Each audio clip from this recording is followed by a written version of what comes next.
ನಮಸ್ತೆ ಮಕ್ಕಳ, welcome back to video class. ಕಳೆದ ಪೀರಿಯಡ್ನಲ್ಲಿ ನಾವು ಕ್ಲಾಸಿಫಿಕೇಷನ್ ಆಫ್ ಸರ್ವಿಸ್ ಮತ್ತು ಕ್ಲಾಸಿಫಿಕೇಷನ್ ಆಫ್ ಅಡ್ಮಿನಿಸ್ಟ್ರೇಷನ್, ಸೇವೆಯ ವರ್ಗೀಕರಣಗಳು ಮತ್ತು ಆಡಳಿತದ ವರ್ಗೀಕರಣಗಳ ಬಗ್ಗೆ ತಿಳ್ಕೊಂಡಿದ್ವಿ. ಇವತ್ತು ಲೋಕಸೇವಾ ಆಯೋಗಗಳು, ಪಬ್ಲಿಕ್ ಸರ್ವಿಸ್ ಕಮಿಷನ್ಸ್, ಇದರ ಬಗ್ಗೆ ತಿಳ್ಕೊಳ್ಳೋಣ. Dear children, in the previous period we have discussed the classification of service and the classification of administration. Today we will study public service commission. Okay, right ಮಕ್ಕಳೇ, ಇಲ್ಲಿ ಒಟ್ಟು 5 ಸೆಗ್ಮೆಂಟ್ಗಳವ. 1 2 3 4 5. ಇವತ್ತು ಲೋಕಸೇವಾ ಆಯೋಗಗಳು, ಲೋಕಸೇವಾ ಆಯೋಗದ ಅರ್ಥ, ಲೋಕಸೇವಾ ಆಯೋಗದ ಪ್ರಕಾರಗಳು, ಕೇಂದ್ರ ಲೋಕಸೇವಾ ಆಯೋಗ ಮತ್ತು ಕೇಂದ್ರ ಲೋಕಸೇವಾ ಆಯೋಗದ ಕಾರ್ಯಗಳ ಬಗ್ಗೆ ತಿಳ್ಕೊಳ್ಳೋಣ.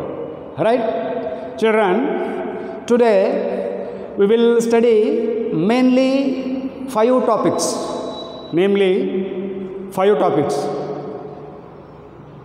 They are as follows. Number 1, public service commissions and its meaning, types of public service commissions and union public service commission, and the functions of union public service commission.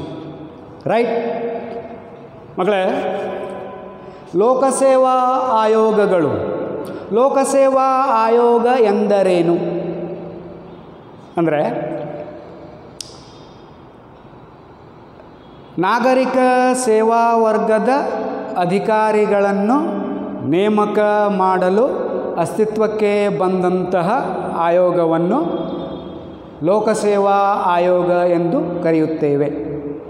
ನಾಗರಿಕ ಸೇವಾ ವರ್ಗದ ಅಧಿಕಾರಿಗಳನ್ನು ನೇಮಕ ಮಾಡಲು, ಆಯ್ಕೆ ಮಾಡಲು ಅಸ್ತಿತ್ವಕ್ಕೆ ಬಂದಂತಹ ಪ್ರಾಧಿಕಾರವನ್ನು ಅಥವಾ ಆಯೋಗವನ್ನು ಲೋಕಸೇವಾ ಆಯೋಗ ಎಂದು ಕರೆಯುತ್ತೇವೆ. The authority which is established to appoint the civil service officers or administrative officers is called public service commission. Don't be confused between civil service and public service commission. ನಾಗರಿಕ ಸೇವಾ ವರ್ಗ ಎಂದರೆ ಆಡಳಿತಾಧಿಕಾರಿಗಳು. ಈ ಆಡಳಿತಾಧಿಕಾರಿಗಳನ್ನು ಅಪಾಯಿಂಟ್ಮೆಂಟ್ ಮಾಡಲಿಕ್ಕೆ ಅಸ್ತಿತ್ವಕ್ಕೆ ಬಂದಂಥ ಆಯೋಗ, ಅಸ್ತಿತ್ವಕ್ಕೆ ಬಂದಂಥ ಸಂವಿಧಾನಾತ್ಮಕ ಪ್ರಾಧಿಕಾರವೇ ಲೋಕಸೇವಾ ಆಯೋಗ. ಸರ್ಕಾರಿ ಅಧಿಕಾರಿಗಳನ್ನು ನೇಮಕ ಮಾಡಲು, ಆಯ್ಕೆ ಮಾಡಲು ಅಸ್ತಿತ್ವಕ್ಕೆ ಬಂದಂಥ ಆಯೋಗವನ್ನು ಏನೆಂದು ಕರೆಯುತ್ತೇವೆ? ಲೋಕಸೇವಾ ಆಯೋಗ. ರೈಟ್? ಓಕೆ. ಟೈಪ್ಸ್, ಪ್ರಕಾರಗಳು. ಒಟ್ಟು 3 ಪ್ರಕಾರಗಳವ ಮಕ್ಕಳ ಇದರೊಳಗೆ ಲೋಕಸೇವಾ ಆಯೋಗದಲ್ಲಿ. There are 3 types in public service commission. Okay. Number 1, union public service commission, ಕೇಂದ್ರ ಲೋಕಸೇವಾ ಆಯೋಗ. And second 1, state public service commission, ರಾಜ್ಯ ಲೋಕಸೇವಾ ಆಯೋಗ. In Karnataka it is called Karnataka public service commission. Right? And third 1, joint public service commission, that is ಜಂಟಿ ಲೋಕಸೇವಾ ಆಯೋಗ. ಏನು ಕೇಂದ್ರ ಲೋಕಸೇವಾ ಆಯೋಗ ಅಂದ್ರೇನು? ರಾಜ್ಯ ಲೋಕಸೇವಾ ಆಯೋಗ ಅಂದ್ರೇನು? ಜಂಟಿ ಲೋಕಸೇವಾ ಆಯೋಗ ಅಂದ್ರೇನು? The authority which is established to appoint the officers of central service and all India service is called Union Public Service Commission. ಕೇಂದ್ರ ಲೋಕಸೇವಾ ಆಯೋಗ ಎಂದರೆ ಕೇಂದ್ರ ಸೇವಾ ಅಧಿಕಾರಿಗಳು ಮತ್ತು ಅಖಿಲ ಭಾರತ ಸೇವಾ ಅಧಿಕಾರಿಗಳನ್ನು ನೇಮಕ ಮಾಡಲು ಅಸ್ತಿತ್ವಕ್ಕೆ ಬಂದಂತಹ ಆಯೋಗ ಕೇಂದ್ರ ಲೋಕ ಸೇವಾ ಆಯೋಗ. ಅಂದರೆ ಮಕ್ಕಳ, the primary function of the Union public service commission is to appoint the officers belong to the central service and the all India service.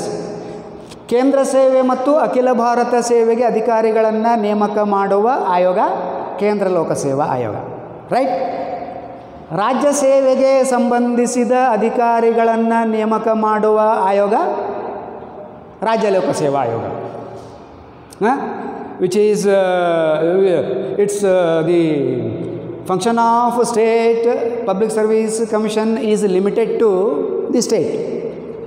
ರಾಜ್ಯ ಲೋಕಸೇವಾ ಆಯೋಗದ ಕಾರ್ಯಕ್ಷೇತ್ರವು ಆ ರಾಜ್ಯಕ್ಕೆ ಸೀಮಿತವಾಗಿರುತ್ತದೆ. Okay. Union public service commission ಏನದ throughout India for the officers of all India service and the central service. ಕೇಂದ್ರ ಸೇವಾ ವರ್ಗದ ಅಧಿಕಾರಿಗಳನ್ನು, ಅಖಿಲ ಭಾರತ ಸೇವಾ ವರ್ಗದ ಅಧಿಕಾರಿಗಳನ್ನು ಇದು ನೇಮಕ ಮಾಡ್ತದೆ. ಇದು ಸಂಬಂಧಿಸಿದ ರಾಜ್ಯಕ್ಕೆ ಸಂಬಂಧಪಟ್ಟಂತೆ ಅಧಿಕಾರಿಗಳನ್ನು ನೇಮಕ ಮಾಡ್ತದೆ. In Karnataka it is called Karnataka public service commission, KPSC, right. Karnataka ಲೋಕಸೇವಾ ಆಯೋಗ. Okay. And joint public service commission 2-3 ರಾಜ್ಯಗಳನ್ನು ಸೇರಿಸಿ ರಚಿಸಲಾದ ಲೋಕಸೇವಾ ಆಯೋಗವನ್ನು ಜಂಟಿ ಲೋಕಸೇವಾ ಆಯೋಗ ಎಂದು ಕರೆಯುವರು. The commission which is established for 2 or more small states to appoint the civil service officers. 2 ಅಥವಾ 3 ಚಿಕ್ಕ ರಾಜ್ಯಗಳಿಗೆ ಸಂಬಂಧಿಸಿದಂತೆ ಜಂಟಿಯಾಗಿ ರಚನೆ ಮಾಡಿದಂತಹ ಆಯೋಗವನ್ನು, ಲೋಕಸೇವಾ ಆಯೋಗವನ್ನು ಏನೆಂದು ಕರೆಯುತ್ತೇವೆ? ಜಂಟಿ ಲೋಕಸೇವಾ ಆಯೋಗ. ಸೊ ಹಂಗಾರೆ ಮಕ್ಕಳ, what are the types of public service commission? There are 3 types: Union public service Commission, State public service Commission and joint public service commission. Right. Today we will see the Union public service commission, ಕೇಂದ್ರ ಲೋಕಸೇವಾ ಆಯೋಗ. ಕೇಂದ್ರ ಮತ್ತು ಅಖಿಲ ಭಾರತ ಸೇವಾ ಅಧಿಕಾರಿಗಳಿಗೆ ಸಂಬಂಧಿಸಿದ ಕೇಂದ್ರ ಲೋಕಸೇವಾ ಆಯೋಗ. ಎಲ್ಲಿ ಮಗಳ? ನೇಮಕ, ಅಧಿಕಾರಾವಧಿ. Okay. The members and president are being appointed by the members and the president of union public service commission are being appointed by the president of India. ನೇಮಕ ಭಾರತದ ರಾಷ್ಟ್ರಪತಿಯಿಂದ. ಅಂದರೆ ಯಾರನ್ನು ನೇಮಕ ಮಾಡಲಾಗುತ್ತದೆ ಕೇಂದ್ರ ಲೋಕಸೇವಾ ಆಯೋಗಕ್ಕೆ ಸಂಬಂಧಿಸಿದಂತೆ? ಅದರ ಅಧ್ಯಕ್ಷ ಮತ್ತು ಸದಸ್ಯರನ್ನು. ರೈಟ್. ಓಕೆ. ಸೆಕೆಂಡ್ ಒನ್, ಅಧಿಕಾರಾವಧಿ, tenure. The office term is 6 years and retirement age is 65 years. ಕೇಂದ್ರ ಲೋಕಸೇವಾ ಆಯೋಗದ ಅಧಿಕಾರಿಗಳ ಅಧಿಕಾರಾವಧಿ 6 ವರ್ಷ, ನಿವೃತ್ತಿ ವಯಸ್ಸು 65 ವರ್ಷ. ರೈಟ್ ಮಕ್ಕಳ? ಈ ಸದ್ಯಕ್ಕೆ ಒಬ್ಬ ಅಧ್ಯಕ್ಷ ಮತ್ತು 10 ಜನ ಸದಸ್ಯರು ಕೇಂದ್ರ ಲೋಕಸೇವಾ ಆಯೋಗದಲ್ಲಿ ಇದ್ದಾರೆ. At present there are 1 president and 10 members are in the Union public service Commission. So what is Union public service Commission? The authority which is empowered, which is established to appoint, to recruit the officers who belong to the central service and the all India service. Right? Next ಮಕ್ಕಳ, functions, ಕಾರ್ಯಗಳು. ಕೇಂದ್ರ ಲೋಕಸೇವಾ ಆಯೋಗದ ಕಾರ್ಯಗಳು 6 ಮಕ್ಕಳ: A, B, C, D, E, F.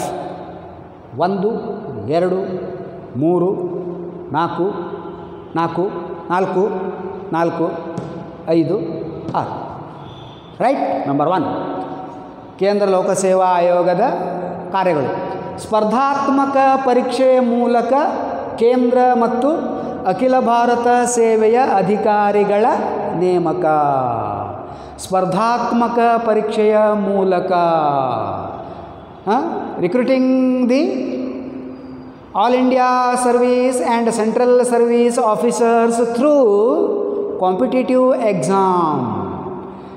The first and foremost function of Union Public Service Commission is appointment of or recruitment of the officers belong to the central service and the all India service through competitive exam. ಇಲ್ಲದ ನೋಡ್ರಿ ಮಕ್ಕಳ, ಸ್ಪರ್ಧಾತ್ಮಕ ಪರೀಕ್ಷೆಯ ಮೂಲಕ. What is ಸ್ಪರ್ಧಾತ್ಮಕ ಪರೀಕ್ಷೆ? The competitive exam means it is the system off cut off. ಅಂದರೆ ಅರ್ಹತೆ ಪಾಸಾದವರು, ಈ ಪರೀಕ್ಷೆಯಲ್ಲಿ ಪಾಸಾದವರೆಲ್ಲರೂ ಮುಂದಿನ ಪರೀಕ್ಷೆಗೆ ಅರ್ಹತೆಗೊಳ್ಳುವುದಿಲ್ಲ. ಇಂತಿಷ್ಟು ಮಾರ್ಕ್ಸ್ ಅಂತಿರ್ತದೆ. ಪಾಸಿಂಗಿಗೆ ಬೇರೆ ಮಾರ್ಕ್ಸ್ ಇರ್ತದೆ, ಮೆರಿಟಿಗೆ ಬೇರೆ ಮಾರ್ಕ್ಸ್ ಇರ್ತದೆ. ಪಾಸ್ ಆದ ಕೂಡಲೇ ನೆಕ್ಸ್ಟ್ ಎಕ್ಸಾಮಿಗೆ ಬರುವುದಿಲ್ಲ. ರೈಟ್? ಸೊ ಆ ಪಾಸಾಗಿದ್ದರೊಳಗಡೆ ಮ್ಯಾಕ್ಸಿಮಮ್ ಮಾರ್ಕ್ಸ್ ಯಾರು ತೆಗೆದುಕೊಂಡಿದ್ದಾರೆ ಅವರಿಗೆ ಮುಂದಿನ ಪರೀಕ್ಷೆಗೆ ಅರ್ಹತೆ ಕೊಡಲಾಗುತ್ತದೆ. ಅರ್ಥ ಆಯ್ತು ಮಕ್ಕಳ? ಅಂದರೆ ಸ್ಪರ್ಧಾತ್ಮಕ ಪರೀಕ್ಷೆ ಅಂದರೆ ಟಾಪ್ದೊಳಗೆ ಯಾರು ಇರ್ತಾರೆ. ಈಗ ಒಂದು 100 ಪೋಸ್ಟ್ಸ್ ಬೇಕಾಗಿದ್ದರೆ 1000 ಜನ ಕೂತಿದ್ದಾರೆ ಎಕ್ಸಾಮಿಗೆ. ಆ 1000 ಜನರಲ್ಲಿ 35 ಮಾರ್ಕ್ಸ್ ಬಿದ್ದರೆ ಪಾಸು. ಆ 1000 ಜನರಲ್ಲಿ 35 ಮಾರ್ಕ್ಸ್ ಬಿದ್ದವ್ರನ್ನ ಎಲ್ಲರನ್ನೂ ಮುಂದಿನ ಎಕ್ಸಾಮಿಗೆ ತೊಗೊಳ್ಳೋದಿಲ್ಲ. ಆ 1000 ಜನರಲ್ಲಿ 300 ಮಂದಿಯನ್ನು ಕ್ವಾಲಿಫೈ ಮಾಡ್ತಾರೆ. ಸೊ ಮ್ಯಾಕ್ಸಿಮಮ್ 300 ಜನ ಯಾರು ಮಾರ್ಕ್ಸನ್ನು ತೆಗೆದುಕೊಂಡಿದ್ದಾರಲ್ಲ, ಹೆಚ್ಚಿಗೆ ತೆಗೆದುಕೊಂಡಿದ್ದಾರಲ್ಲ, ಅವರನ್ನು ಅರ್ಹತೆಗೊಳಿಸಲಾಗುತ್ತದೆ ಮುಂದಿನ ಪರೀಕ್ಷೆಗೆ. ಅಂದರೆ ಈ ಪರೀಕ್ಷೆಯಲ್ಲಿ ಪಾಸಾದವರೆಲ್ಲರೂ ಅಧಿಕಾರಿಗಳಾಗಿ, ಅಂದರೆ ಆ ಪರೀಕ್ಷೆಯಲ್ಲಿ ಪಾಸಾದವರಲ್ಲ, ಹೈಯೆಸ್ಟ್ ಮಾರ್ಕ್ಸ್ನಿಂದ ಪಾಸಾದವರನ್ನು ಮುಂದಿನ ಪರೀಕ್ಷೆಗೆ ಆಯ್ಕೆ ಮಾಡಲಾಗುತ್ತದೆ. The candidates who secures maximum marks will be qualified for the next session or next step of that exam. Maximum ಮಾರ್ಕ್ಸ್ಗಳನ್ನು ತೆಗೆದುಕೊಂಡವರನ್ನು ಮುಂದಿನ ಹಂತಕ್ಕೆ ತೆಗೆದುಕೊಳ್ಳಲಾಗುತ್ತದೆ. ಈಗ PUC, ಈಗ ನೀವು PUC ಸೆಕೆಂಡ್ ಇಯರ್ ಪಾಸ್ ಆದ್ರೆ ಮಕ್ಕಳ ಎಲ್ಲರೂ ನೀವು ಡಿಗ್ರಿ ಮಾಡ್ಬೋದು. ಇಷ್ಟು ಮಾರ್ಕ್ಸ್ ತೊಗೊಂಡ್ರೆ ಡಿಗ್ರಿ ಮಾಡಿರಿ, ಇಷ್ಟು ಮಾರ್ಕ್ಸ್ ತೊಗೊಳ್ದಿದ್ರೆ ಡಿಗ್ರಿ ಇಲ್ಲ. ನೀವು PUC ಸೆಕೆಂಡ್ ಇಯರ್ ಪಾಸ್ ಆದವರು ಎಲ್ಲರೂ that may be BA, BSc, BCom ಮಾಡ್ಬೋದು. PUC ಸೈನ್ಸು, ಆರ್ಟ್ಸು, ಕಾಮರ್ಸು, ನೀವು ಡಿಗ್ರಿಗೆ ಹೋಗ್ಬೋದು. ಇಲ್ಲಿ ಹಾಗಲ್ಲ. ಪಾಸಾದವರೆಲ್ಲರೂ ಮುಂದಿನ ಹಂತಕ್ಕೆ ಬರುವುದಿಲ್ಲ ಅಥವಾ ಅರ್ಹತೆ ಹೊಂದುವುದಿಲ್ಲ. Cut off system. ಸೊ ಸ್ಪರ್ಧಾತ್ಮಕ ಪರೀಕ್ಷೆಯ ಮೂಲಕ ಕೇಂದ್ರ ಮತ್ತು ಅಖಿಲ ಭಾರತ ಸೇವೆಗೆ ಅಧಿಕಾರಿಗಳನ್ನು ನೇಮಕ ಮಾಡುವುದು. ನಂಬರ್ 1. Okay, right. ಅಧಿಕಾರಿಗಳ ಸೇವೆ ನೇಮಕಾತಿಗೆ ಸಂಬಂಧಿಸಿದಂತೆ ಸರ್ಕಾರಕ್ಕೆ ಸಲಹೆ ನೀಡುವುದು. Advising the government regarding the service, their tenure, their salary, etcetera. Right? Advising the government regarding the tenure, service, their achievements, etcetera. Right? ಸರ್ಕಾರಕ್ಕೆ ಸಲಹೆಯನ್ನು ಕೊಡುವುದು. ಅಧಿಕಾರಿಗಳ ಸೇವೆ ನೇಮಕಾತಿಗೆ ಸಂಬಂಧಿಸಿದಂತೆ ಸರ್ಕಾರಕ್ಕೆ ಸಲಹೆಯನ್ನು, ಅಲ್ಲೇನಾದರೂ ಕನ್ಫ್ಯೂಷನ್ ಇದ್ದರೆ ಸರ್ಕಾರಕ್ಕೆ ಸಲಹೆಯನ್ನು ಕೊಡುವುದು. Giving suggestion to the government regarding the appointment or service of the officers. That's it. Right? Okay. Third one, ಅಧಿಕಾರಿಗಳಿಗೆ ವಿಶೇಷ ತರಬೇತಿ. Providing special training for the officers. ಈಗ ಜಿಲ್ಲಾಧಿಕಾರಿಗಳು ಅಂದರೆ ಮಕ್ಕಳ, ಜಿಲ್ಲಾ ಪೊಲೀಸು ವರಿಷ್ಠಾಧಿಕಾರಿಗಳು ಅಂದರೆ ದೊಡ್ಡ ದೊಡ್ಡ ಹುದ್ದೆಯಲ್ಲಿರುವಂಥವ್ರು ಅವರು. ರಾಜ್ಯ ಪೊಲೀಸ್ ಮಹಾನಿರ್ದೇಶಕ, ರಾಜ್ಯ ಮುಖ್ಯ ಕಾರ್ಯದರ್ಶಿ, IAS ಅಧಿಕಾರಿಗಳು, IPS ಅಧಿಕಾರಿಗಳು ತುಂಬ ಸ್ಟ್ರೆಸ್ನಲ್ಲಿ ಅವರು ಕೆಲಸವನ್ನು ಮಾಡಬೇಕಾಗ್ತದೆ. ಪೊಲೀಸ್ ಅಧಿಕಾರಿಗಳಾಗಲಿ, IAS ಅಧಿಕಾರಿಗಳಾಗಲಿ, IPS ಅಧಿಕಾರಿಗಳಾಗಲಿ ಅವರಿಗೆ ಕಾಲಕ್ಕೆ ಮಾನಸಿಕ, ದೈಹಿಕ ಮತ್ತು ಇನ್ನಿತರೆ ಟ್ರೈನಿಂಗನ್ನು ಕೊಡುವುದು. ಮಾನಸಿಕ ಸಮತೋಲನವನ್ನು ಹೇಗಿಟ್ಕೋಬೇಕು, ದೈಹಿಕ ಸಮತೋಲನವನ್ನು ಹೇಗಿಟ್ಕೋಬೇಕು, ಮೆಂಟಲಿ ಹೆಂಗೆ ಫಿಟ್ ಇರಬೇಕು, ಯಾವ ಕೇಸನ್ನು ಹೆಂಗೆ ಡೀಲ್ ಮಾಡಬೇಕು, ಎಲ್ಲ ವಿಷಯಗಳ ಬಗ್ಗೆ ಇವರಿಗೆ ಟ್ರೈನಿಂಗನ್ನು ಕಾಲಕ್ಕೆ ಕೊಡಲಾಗುತ್ತದೆ. ಅದನ್ನು ಆರ್ಗನೈಸ್ ಮಾಡುವಂಥ ಜವಾಬ್ದಾರಿ ಯಾರ್ದು? ಕೇಂದ್ರ ಲೋಕಸೇವಾ ಆಯೋಗದ್ದು. Right? Organising special training sessions for the officers of central service and all India service regarding their mental and physical fitness. Right? Okay. ರಾಷ್ಟ್ರಪತಿಗೆ ವಾರ್ಷಿಕ ವರದಿಯನ್ನು ಸಲ್ಲಿಸುವುದು. Submitting annual report to the president of India regarding the appointments, trainings, about service, about recruitments etcetera. Right? ರಾಷ್ಟ್ರಪತಿಗೆ ವಾರ್ಷಿಕವಾಗಿ ಅಧಿಕಾರಿಗಳ ನೇಮಕ, ತರಬೇತಿ, ಅವರ ಅಧಿಕಾರ, ಅವರಿಗೆ ನೀಡಬೇಕಾದಂಥ ಸೌಲಭ್ಯಗಳು, ಹೀಗೆ ಹಲವಾರು ವಿಷಯಗಳ ಬಗ್ಗೆ ಕೇಂದ್ರ ಲೋಕಸೇವಾ ಆಯೋಗವು ವರದಿಯನ್ನು ಸಲ್ಲಿಸುತ್ತದೆ. ರೈಟ್? ನೆಕ್ಸ್ಟ್ ಮಕ್ಕಳ, ರಾಜ್ಯ ಸರ್ಕಾರಗಳಿಗೆ ಸಲಹೆಯನ್ನು ನೀಡುವುದು. Giving suggestions to the state governments if it is necessary. ರಾಜ್ಯ ಸರ್ಕಾರಗಳಿಗೆ ಸಲಹೆಯನ್ನು ಇದೆ. ನೇಮಕಾತಿ, ಸೇವೆ, ವರ್ಗಾವಣೆ, ಹಲವಾರು ವಿಷಯಗಳಿಗೆ ಸಂಬಂಧಪಟ್ಟಂತೆ ಕೇಂದ್ರ ಲೋಕಸೇವಾ ಆಯೋಗವು ರಾಜ್ಯ ಸರ್ಕಾರಗಳಿಗೆ ಸಲಹೆಯನ್ನು ಕೊಡುತ್ತದೆ. ರೈಟ್? ಸರ್ಕಾರ ವಹಿಸಿದ ಇತರೆ ಕಾರ್ಯಗಳನ್ನು ಮಾಡುವುದು. Performing the functions allotted by the government, that may be central government or state government. Right ಮಕ್ಕಳ? ಸೊ ಇವಿಷ್ಟು ಕಾರ್ಯಗಳು. ಸೊ ಇನ್ನು ನೆಕ್ಸ್ಟ್ ಪೀರಿಯಡ್ನೊಳಗೆ ಏನದ? ರಾಜ್ಯ ಲೋಕಸೇವಾ ಆಯೋಗ, ಜಂಟಿ ಲೋಕಸೇವಾ ಆಯೋಗ. ಆಲ್ಮೋಸ್ಟ್ ರಾಜ್ಯ ಲೋಕಸೇವಾ ಆಯೋಗ ಮತ್ತು ಜಂಟಿ ಲೋಕಸೇವಾ ಆಯೋಗಗಳು ಸೇಮ್ ಬರ್ತಾವೆ ಮಕ್ಕಳು. ನೆಕ್ಸ್ಟ್ ಪೀರಿಯಡ್ನೊಳಗೆ ಅದನ್ನು ಹೇಳ್ತೇನೆ. ಈಗ ಮುಗಿಸುವುದಕ್ಕಿಂತ ಪೂರ್ವದಲ್ಲಿ ಒಂದು ಸಣ್ಣ ಏನೋ ಗ್ಲಾನ್ಸ್ ಮಾಡಿಬಿಡೋಣ ಇವತ್ತು ನಾವು ಕಲ್ತಿದ್ದನ್ನು. ರೈಟ್? ನಂಬರ್ 1, ಲೋಕಸೇವಾ ಆಯೋಗದ ಬಗ್ಗೆ ತಿಳ್ಕೊಂಡ್ವಿ. ಅಧಿಕಾರಿಗಳನ್ನು ನೇಮಕ ಮಾಡುವ, ಆಯ್ಕೆ ಮಾಡುವ ಆಯೋಗವನ್ನು ಲೋಕಸೇವಾ ಆಯೋಗ ಎಂದು ಕರೆಯುವರು. ರೈಟ್? ಅರ್ಥ ಆಯಿತು? ಪ್ರಕಾರಗಳು 3 ಕೇಂದ್ರ ಲೋಕಸೇವಾ ಆಯೋಗ, ರಾಜ್ಯ ಲೋಕಸೇವಾ ಆಯೋಗ, ಜಂಟಿ ಲೋಕಸೇವಾ ಆಯೋಗ. There are 3 types in public service Commission: Union public service Commission, State public service Commission, Joint public service commission. Right? Next ನಾವು ಇವತ್ತು ಕಲ್ತಿದ್ದ ಮಕ್ಕಳ ಕೇಂದ್ರ ಲೋಕಸೇವಾ ಆಯೋಗ, Union public service Commission. The members and president are being appointed by the president of India. Their tenure is 6 years and retirement age is 65 years. Right? And functions. 6 ಕಾರ್ಯಗಳನ್ನು ನೋಡಿದ್ವಿ. ಸ್ಪರ್ಧಾತ್ಮಕ ಪರೀಕ್ಷೆಗಳ ಮೂಲಕ ಕೇಂದ್ರ ಮತ್ತು ಅಖಿಲ ಭಾರತ ಸೇವೆಯ ಅಧಿಕಾರಿಗಳನ್ನು ಆಯ್ಕೆ ಮಾಡುವುದು. Appointing the central and all India service officers through competitive exam. And second one, ಅಧಿಕಾರಿಗಳ ಸೇವೆ ನೇಮಕಾತಿಗೆ ಸಂಬಂಧಿಸಿದಂತೆ ಸಲಹೆ ಕೊಡುವುದು. ಯಾರಿಗೆ? ಸರ್ಕಾರಕ್ಕೆ. Giving suggestions to the government regarding the appointment, training and the service of the officers. Right? ಅಧಿಕಾರಿಗಳಿಗೆ ವಿಶೇಷ ತರಬೇತಿ ನೀಡುವುದು. Providing special training for the officers. ರಾಷ್ಟ್ರಪತಿಗೆ ವಾರ್ಷಿಕ ವರದಿಯನ್ನು ಸಲ್ಲಿಸುವುದು. Submitting annual report to the president of India. ರಾಜ್ಯ ಸರ್ಕಾರಗಳಿಗೆ ಸಲಹೆ ನೀಡುವುದು.